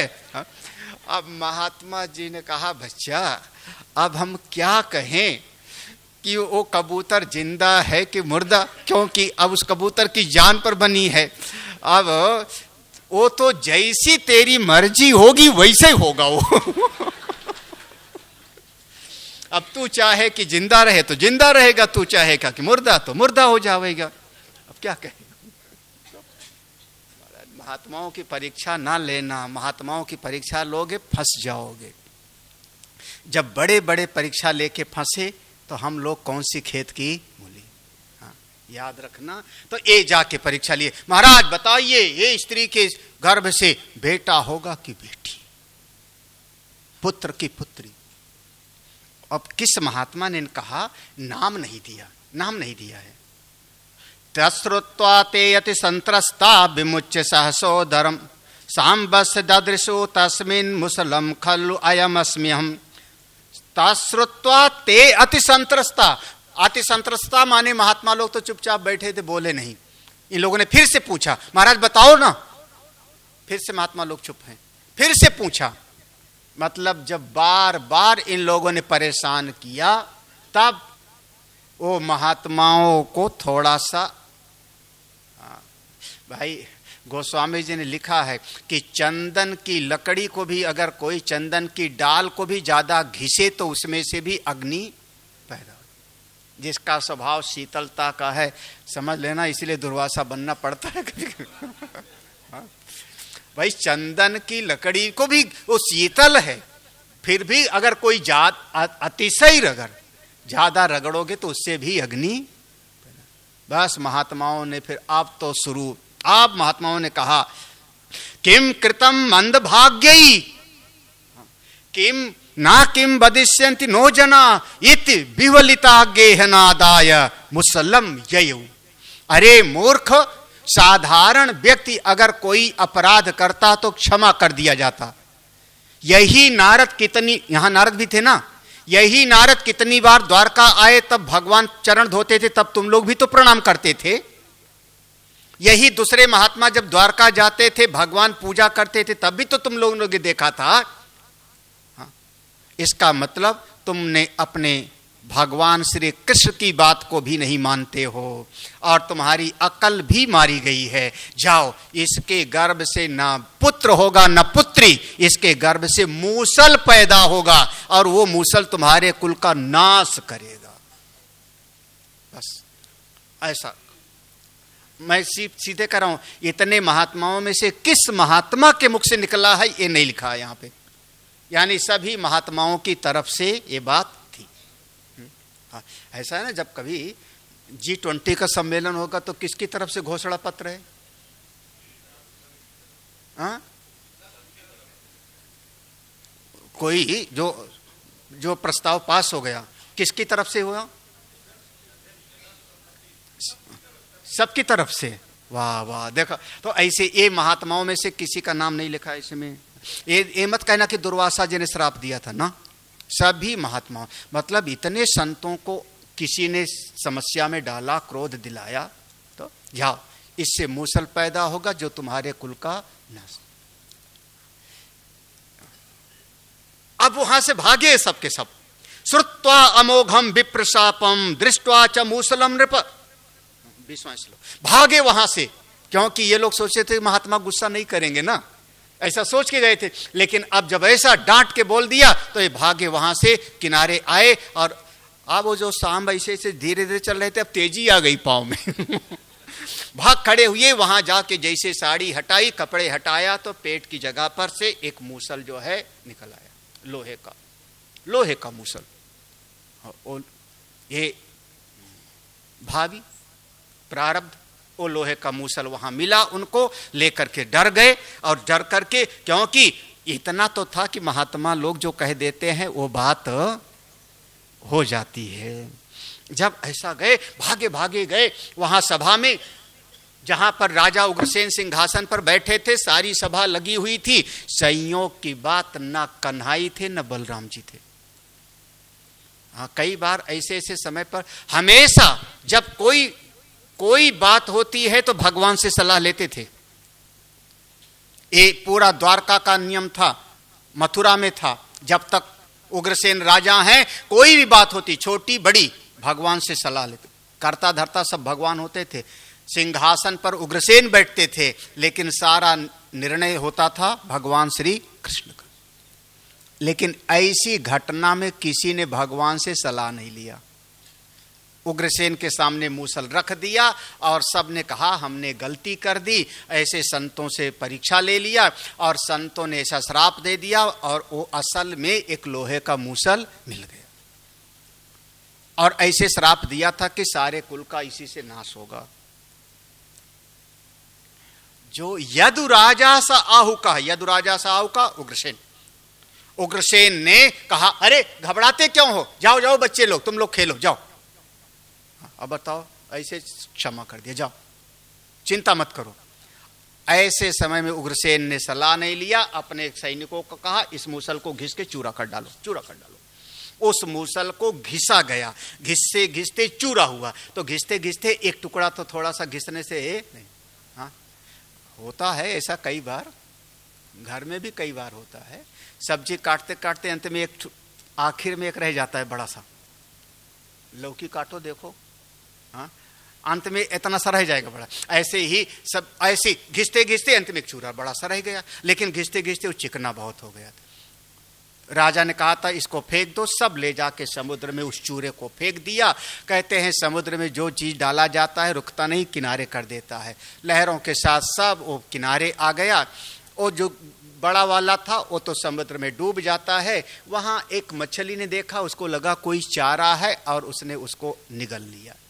मछली के पेट के अंदर चला गया वो चूरा, और जो चूरा बाहर आया, जहां जहां चूरा पड़ा था वो घिसा हुआ, वहीं वहीं एक कटीली घास पैदा हो गई, ऐरका नाम की घास, नागफनी या कैक्टस की जात का कोई, वो जो जहरीली थी, वो सब का सब घास पैदा हो गई। मत्स्यो गृहीतो मत्स्यग्नये जाले नन्यै सहार्णवे तस्य उदरगतम लोहम ससल्ले लुब्धको करोत। मत्स्य, वो जो मछली निकल गई थी, वो मछली जाल में फंस गई एक दिन।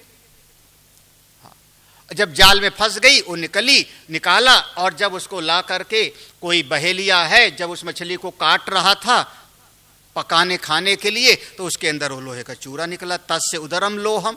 उसको देखते ही उसने देखा ये तो नुकीला है, ये शिकार करने में बहुत अच्छा होगा।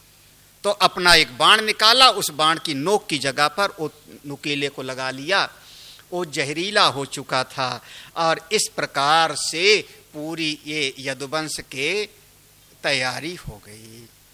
इस अध्याय का अंतिम श्लोक है, भगवन् ज्ञात सर्वार्थ ईश्वरो अपि तदन्यथा कर्तुम नेच्छद विप्रशापम काल रूप्य नो मोदत। भगवान सब जानते थे, भगवान सर्वज्ञ हैं, भगवान ज्ञात, और ईश्वरोपि, भगवान चाहते तो कुछ भी बदल सकते थे श्राप को। तद अन्यथा, भगवान तो भगवान तो चाहते तो, भाई नियम हमने बनाया, कोई नियम हमने बनाया, उस नियम को मैं बदल भी तो सकता हूं ना। बनाने वाला उस नियम को बदल सकता है, जिसने बनाया। तो भगवान चाहते तो बदल सकते थे, लेकिन भगवान ने बिल्कुल नहीं बदला। और इन्हीं ब्राह्मणों के श्राप के द्वारा अब भगवान ने ये जो यदुवंश के लोग बढ़े थे, इनको भी भगवान यहां से संहार कराते हैं। ये हमारे वेदांत में हम लोग एक दृष्टांत देते हैं, और बहुत बढ़िया दृष्टांत है। आप लोगों का अनुभव नहीं होगा, हमारा अनुभव है। जो गांव वाला होगा उसको पता होगा। हाँ, गांव में जाओ कहीं और संयोग से आपकी चप्पल टूट जावे, नंगे पांव जाना पड़े, नंगे पांव थोड़ा चलना पड़े। और महाराज कहीं कहीं खास करके प्रतापगढ़ में इतने बड़े बड़े कांटे कि चप्पल को भी छेद के अंदर आ जाता है। हाँ, है ना, बबुल का मोटा मोटा कांटा। अब वो कोई कांटा हमारे पांव में चुभ गया। चित्रकूट में भी बहुत हैं, पूरा कांटा और भाटा कांटा और भाटा, नहीं समझे? भाटा भाटा नहीं समझे? बैगन, हाँ, बहुत मिलता है महाराज। तो अब वो पांव में कांटा चुभ गया, टूट गया। अब दर्द के मारे तड़प के बैठ गए। अब वहां पर चला ना जाए, क्या करूं? वो कांटा कैसे निकालूं जो अंदर टूट गया? तो वहीं पर एक मजबूत कांटा ढूंढते हैं, उसी पेड़ का, जिस पेड़ का कांटा मेरे पांव में चुभा, उसी पेड़ का कोई मजबूत कांटा ढूंढते हैं और उस कांटे से उसको खुरच के निकाल लेते हैं। जब उस कांटे से उसको खुरच के निकाल दिया, निकल गया, बड़ा दिल को तसल्ली मिलती है।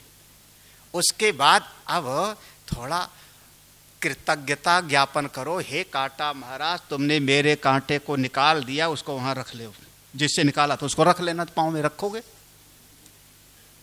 तुमने बड़ा काम किया, मौके पर काम आए हो तुम, जहां सुई भी नहीं थी। हाँ, कौन रखेगा? उससे निकाला, अंदर का गया, और जिस कांटे से निकाला था वो भी आपने फेंक दिया। बस ऐसे ही भगवान ने तरीका अपनाया। हाँ, कांटे से कांटा निकाला और उसको भी, बस यही तरीका भगवान का है।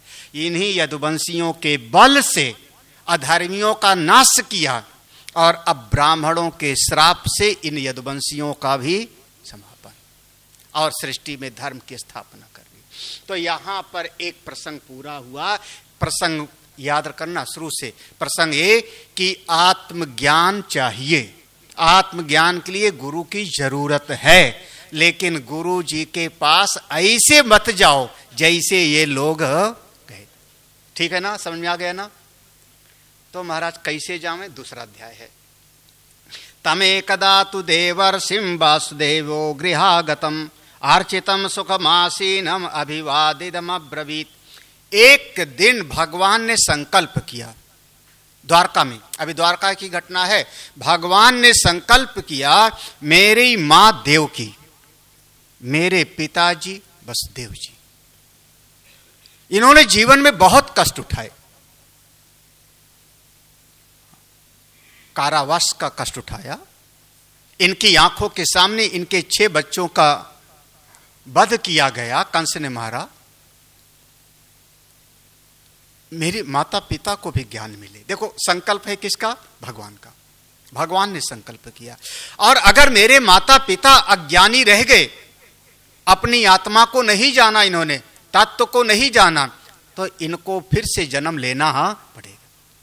और फिर से जन्म लेना पड़ा तो फिर भगवान के माता पिता होने का फिर कौन सा लाभ मिला? अगर बार बार जन्मना मरना ही पड़े तो भगवान को अपना पुत्र बनाने का कोई बहुत बड़ा लाभ तो नहीं हुआ ना। तब भगवान ने सोचा इनको ज्ञान मिले। अब भगवान ने संकल्प किया और भगवान के मन का नाम है नारद। भगवान के संकल्प का नाम ही नारद। देवर्षि नारद अपनी वीणा उठाए और वीणा उठा करके चल पड़े। तम एकदा तु देवर्षि, ऐसे देवर्षि नारायण नारायण नारायण गायन करते हुए आए और आकर के सीधे द्वारका पहुंचे। लेकिन द्वारका में भगवान के पास नहीं गए। आज घटना कुछ बदल रही है। सीधे देवकी और वसुदेव के महल में गए। देवकी और वसुदेव जी ने देखा नारद को, अरे दौड़ करके खड़े हो गए। वसुदेव जी ने आसन दिया, आसन पर बिठा के पूजा किया देवर्षि नारद का। और जब विधिवत पूजा आदि कर चुके तब देवकी और वसुदेव दोनों हाथ जोड़ के बैठते हैं। आप लोग जब कभी पूजा वगैरह करते हो, सत्यनारायण की कथा वगैरह, तो देखो पंडित जी ऐसे कहते हैं, मंत्र पढ़ेंगे, कहेंगे पाद्यम समर्पयामी, हाँ, आचमनीयम समर्पयामी, ऐसे सुना है ना उनसे। पाद्यम माने आप भगवान आए हैं, आपकी कृपा, तो आपके चरण धो रहे हैं, आपकी अर्चना कर रहे हैं, आपको पूजा कर रहे हैं। तो ऐसे पूरा पूजा आदि किया, प्रसन्न हो गए देवर्षि नारद। तब वसुदेव जी ने आज कुछ ज्ञान की बात पूछी है। देखो अब दोनों में क्रम बदल रहा है ना। कैसे पूछते? भगवन भवतो यात्रा स्वस्थये सर्वदेहिनाम कृपणानाम यथा पित्रोर उत्तम श्लोक वर्तमानाम। हे भगवान, हे देवर्षि नारद, आप जो निरंतर यात्रा करते रहते हो ना, आपकी यात्रा तो समाज के कल्याण के लिए ही होती है। स्वस्थये सर्वदेहिनाम, जितने प्राणी हैं सबके मंगल के लिए होती है। अब लो मंगल के लिए कि लड़ाई कराने के लिए? भागवत जी में यही लिखा है, स्वस्थये सर्वदेहिनाम, सारे प्राणियों के कल्याण के लिए आपकी यात्रा होती रहती है। अब अगर देखो, अब नारद जी का काम वो है महाराज, वो कहते हैं भजन करो। उसने कहा बहुत बढ़िया, नहीं करेंगे, नहीं करोगे तो नारद जी कहते हैं फिर जिससे तुम्हारा मोह है उससे लड़ाई करा दूंगा। अब भजन करना पड़ेगा ना, हाँ, जिससे मोह है उससे फिर लड़ाई करा देंगे। जब लड़ाई करा देंगे तो फिर किसके पास जाओगे? चाहे प्रेम से भजन करो, चाहे आप डर के भजन करो, भगवान का भजन करो, भक्ति करो, इनका काम यही है। आप देवर्षि नारद को प्रणाम करके, महाराज आपकी बड़ी करुणा है, आपकी बड़ी कृपा है। एक ऐसा श्लोक है, अब हम बोल देते हैं, अगर समझ सको तो कह देता हूं, पढ़ा देता हूं, बोल देता हूं। भगवान के विधान में हमेशा जीव का मंगल छिपा होता है, संत के कार्य में हमेशा मंगल छुपा होता है। हाँ, कई बार पिता अपने बच्चे को 2 थप्पड़ मारते भी हैं। वैसे आजकल तो मारना बड़ा जुर्म जैसा हो गया है, हाँ, लेकिन हम लोग जितने लोग बैठे हैं सब पीटे हैं अपनी अपनी क्लासों में, हाँ, क्योंकि जो नहीं पीटे हैं अभी वो आए नहीं क्लास में। कुछ होंगे बच्चे हैं ना जो आज के जमाने वाले हैं, वो तो फिर बाद में आएंगे, 10 साल 20 साल बाद सत्संग में आएंगे। तो हम लोग तो पीटे हैं। तो जब गुरु जी ने पीटा या हमको माँ बाप ने पीटा तो उसमें हमारा हित था कि नहीं, भला था कि नहीं? लेकिन जिस समय उन्होंने पिटाई किया उस समय क्या लगता था? उस समय तो लगता था कि जिंदगी अब मरी जाऊं तो ही अच्छा, घर छोड़ के जा रहा हूं इनका, यही। हाँ, तो भगवान का एक नाम है जनार्दन। भगवान का एक नाम जनार्दन है, शायद समझना। जन माने लोग, आर्दन माने मसलना, जनार्दन। तो भगवान अपने भक्तों को मसल मसल के साफ करते हैं, मसल मसल के। जैसे कोई बच्चा है, वो बच्चा पालने में लेटा है लेकिन गंदा हो गया मल मूत्र में, छोटा बच्चा है तो माँ उसको पकड़ती है और पकड़ के नल के नीचे ले जाती है और साबुन से लगा के रगड़ रगड़ के साफ करती है। और लेकिन बच्चा उसमें चिल्लाता बहुत है, हाँ बच्चा बहुत चिल्लाता है, लेकिन माँ उसको पूरा रगड़ रगड़ के साफ। बिल्कुल भगवान ऐसे साफ करते हैं, लेकिन हम उनके साफ करने में हम लोग चिल्लाते बहुत हैं। प्रभु हमने ये चाहा था, ऐसे नहीं हुआ, हम ये चाहे थे, ये नहीं मिला, हम चाहते थे ऐसा हो, ऐसा नहीं हुआ, आप हमारी सुनते नहीं, हमारे खिलाफ काम करते हो, जाओ कल से पूजा बंद आपकी। आपने हमको परीक्षा में पास नहीं किया, आपने हमारा ये नहीं किया, आपने हमको वो नहीं किया। महाराज हम लोग भगवान से शिकायत बहुत करते हैं, लेकिन भगवान के हर कार्य में बिल्कुल। अच्छा, वो जो डॉक्टर होता है वो पता नहीं क्यों हम लोगों के गांव में जो आता था ना, वो इंजेक्शन उसके पास वो उसका होता था, वो अंबाला वाला जो है उसका ग्लास का होता था। अब आजकल डिस्पोजल चल गए हैं, ग्लास का होता था, वो सुई लगा के उसमें से और हम लोगों को दिखा के इसे करता था वो उसके अंदर का बुलबुला निकालता था और बस हम लोग रोए जावे। और फिर भी वो, आप लोग इंजेक्शन लगाने में डर तो नहीं लगता तुम लोगों को? अभी नहीं, इतने बड़े हो गए हो, हा? अब तो नहीं लगता ना। मान लो ब्लड चेक कराना, टेस्ट कराना है, और वो आया पैथोलॉजी, यहाँ पर बांध दिया पट्टा, और उसके बाद ऐसे, तो क्या करते हो फिर? बड़े ध्यान से देखते हो, मतलब ऐसे करते सी हाँ? लेकिन उसमें तुम्हारा भला है, भले आपको सुई चुभोया जा रहा है, उसमें भी आपका भला। ऐसे भगवान अपने भक्तों को कई, जिसको अपनाते हैं उसको तकलीफ में थोड़ा रगड़ के साफ करते हैं। घबराना मत। आप मीरा का जीवन पढ़ लो, मीरा से ज्यादा कष्ट आपको नहीं मिला जीवन में। हाँ, मीरा का तो उस जमाने के राजघराने की बहू, पति की डेथ हो गई, उसके बाद सबकी तरफ से अपमान मिलता है, लेकिन भगवान ने अपना लिया, तो आज 500 साल के बाद भी हम मीरा का नाम लेते हैं। भगवान जिसको अपनाते हैं उसके समस्त, ये भगवान का स्वरूप है। तो हे भगवान, वसुदेव जी और देवकी करें, आपकी जितनी यात्रा होती है समाज के कल्याण के लिए होती है। अब जीव ना समझे तो जीव की अज्ञानता है। सुखाय एव ही साधु ना।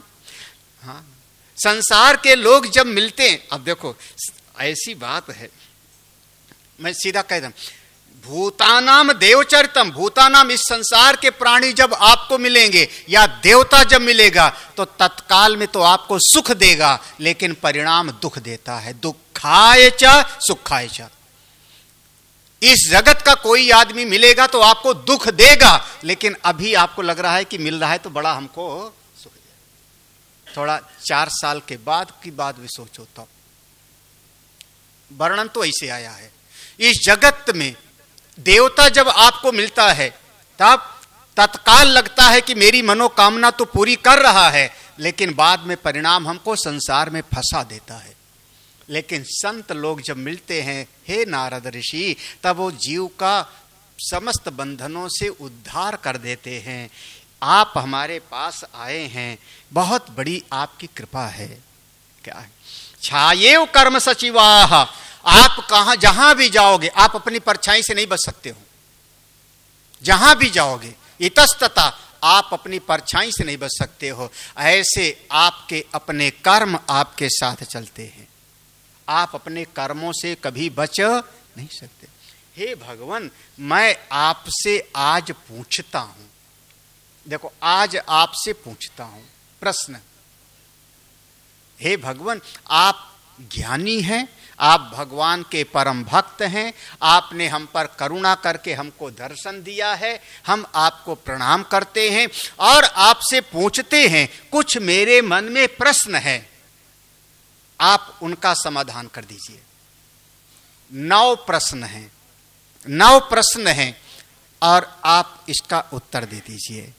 ये 9 प्रश्नों में ही भागवत का पूरा सार समाया हुआ है।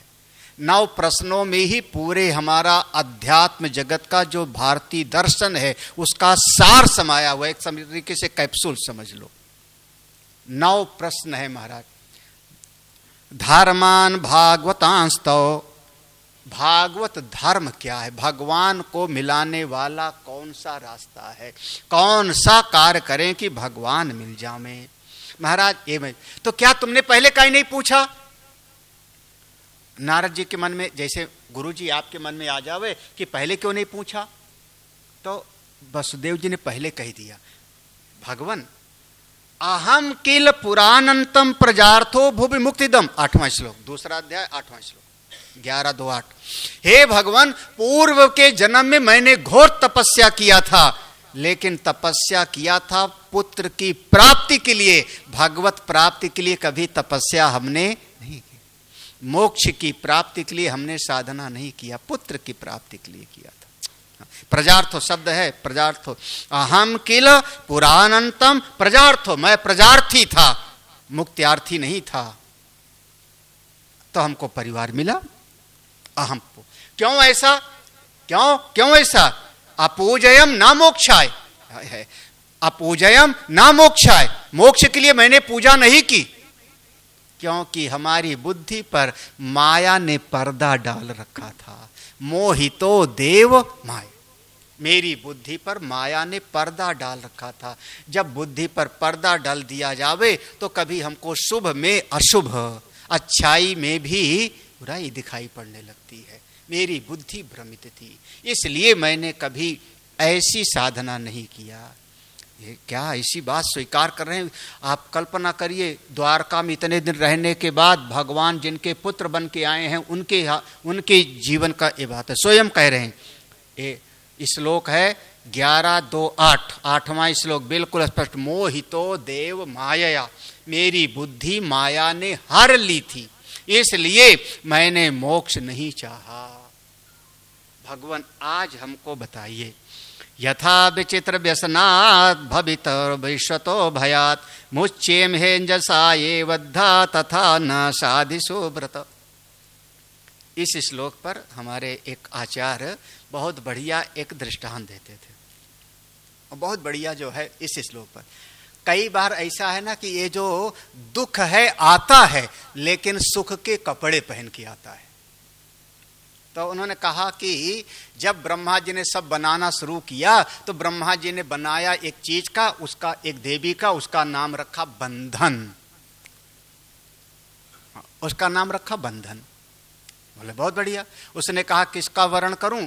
तो ब्रह्मा जी ने कहा जो तुझको पसंद करे उसी का वर्ण कर ले। अब वो बंधन जयमाला लेके चल पड़ी, जहां जहां जावे सबके गले में माला डालना चाहे, और जिसके पास जावे वही भागे वहां से। किसको बंधन पसंद है? पराधीन सपन्यो। महाराज किसी को बंधन पसंद नहीं, वो बंधन रह गई कुंवारी। फिर से ब्रह्मा जी के पास पहुंची, उसने कहा महाराज कुछ करो, किसका वर्ण करूं मैं? सब भाग जाते मेरे सामने से। अब वो महाराज जी के शब्द है, मैं नहीं बोल रहा हूं। तो वो हमारे परम श्रद्धेय आचार्य श्री कहते थे, तो ब्रह्मा जी ने कहा उस बंधन को, तू ऐसे माला लेके क्यों गई थी? थोड़ा ब्यूटी पार्लर में होके जाना। मैंने इसलिए कहा ब्यूटी पार्लर होके जा। तो ब्यूटी पार्लर में क्या होता है फिर? हाँ, अरे भाई जैसा है कुछ उस पे कुछ। हाँ, यहाँ शादी वादी होती होगी पक्का, तभी ध्यान आ रहा है। तो अब कुछ मेकअप करके जाओ ना, तो उसमें बंधन के आगे लगा दिया सम, ये है मेकअप, शुगर कोटेड। तो अब हो गया क्या?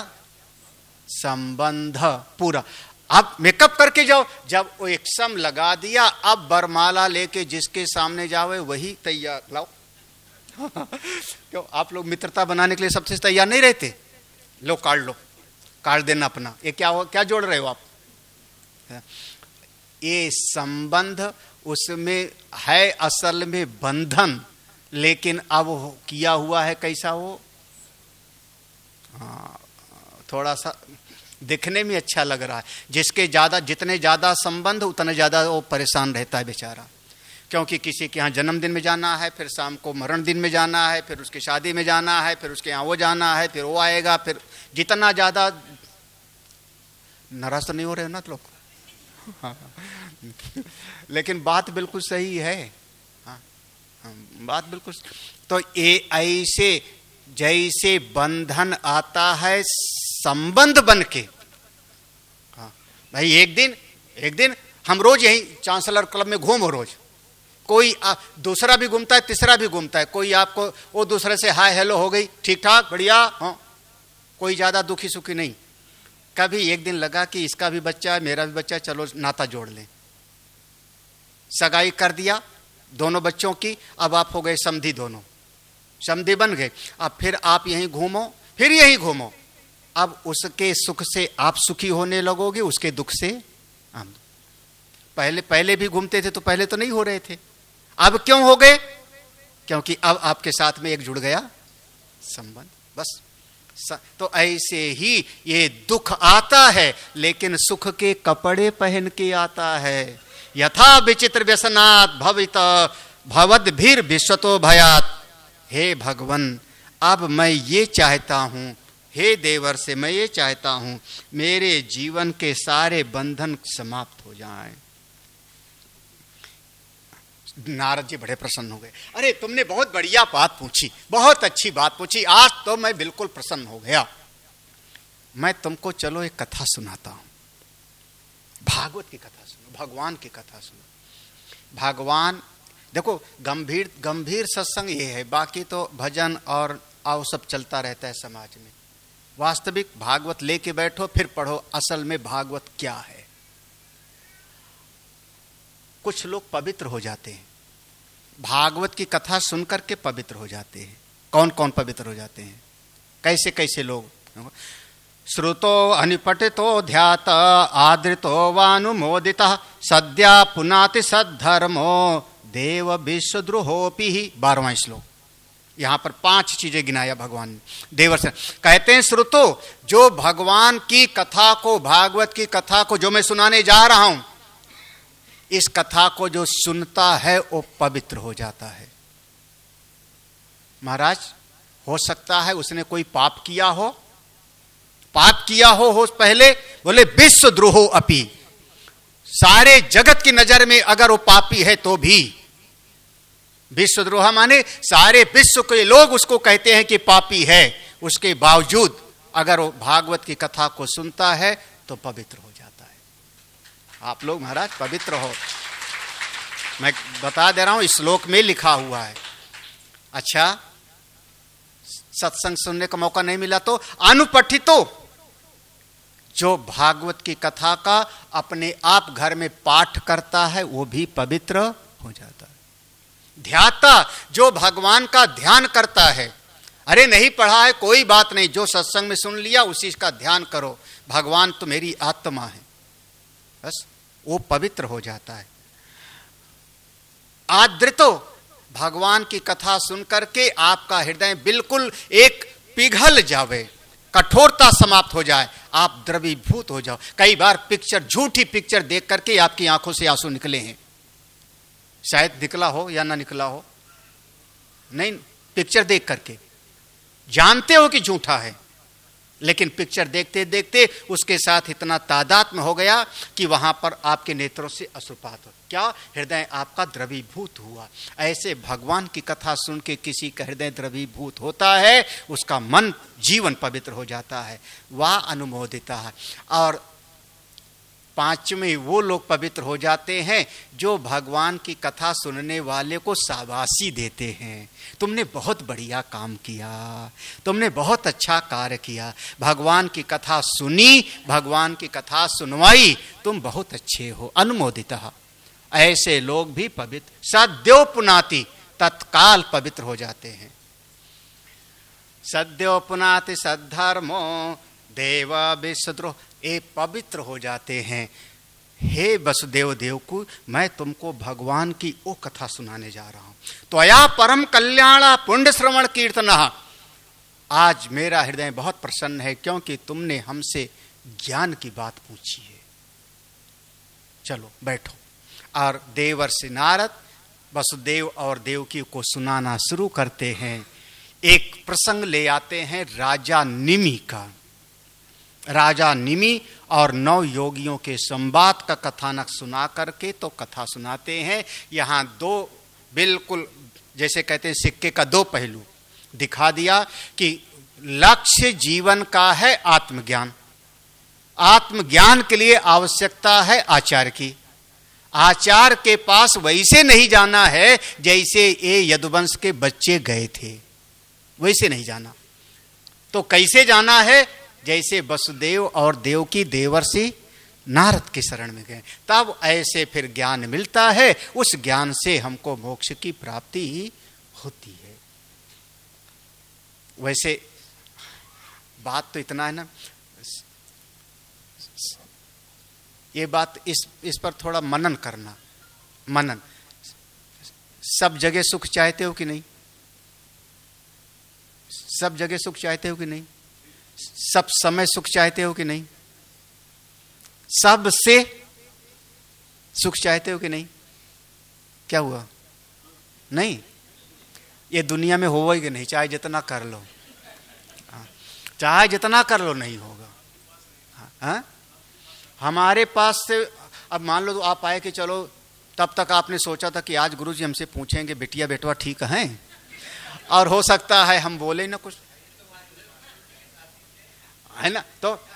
तो हमारे पास रहने से भी नहीं होगा, हमारा ज्ञान धारण करने से होगा, बस और कोई उपाय नहीं हमारा ज्ञान। तो आज हम यहीं पर विश्राम दे रहे हैं। बहुत बढ़िया प्रसंग है। 11वां स्कंध हमारा एक तरीके से हृदय है। जब हम ये पढ़ाते हैं तो हमको लगता है कि हम अपने भाव में पढ़ाते हैं। शायद पहले प्रमोद जी ने पहले कभी सुना है, हनुमान सेतु पर पढ़ाया है, ईश्वरधाम मंदिर पर पढ़ाया, लेकिन बहुत साल हो गया, शायद 10 साल में हमने फिर इसको दोबारा नहीं पढ़ाया है। तो बहुत बढ़िया प्रसंग है और पूरा आपके जीवन का सार है। जैसे कहते हैं ना, साधु ऐसा चाहिए जैसा सूप स्वभाव, सार सार को कही रहता है। हाँ, तो आप सार को पकड़ लो तो अपने आप सब पकड़ में आ जाता है। आज यहाँ पर विश्राम दे रहे हैं। बोलिए सच्चिदानंद भगवान की।